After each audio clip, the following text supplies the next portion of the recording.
Hello guys! It's Friday time at it's munggo day. Ayan nga, nagisa ako ng munggo. Ginisa ko siya sa kamatis at nilagyan ko siya ng crispy pork belly. At nang okay na siya guys, sinahog ko na din yung ating ampalaya at saka talong.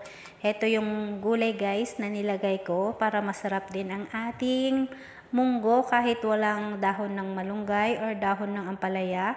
At heto na nga, wow, craving satisfied na tayo at nakaluto na tayo ng masarap na munggo.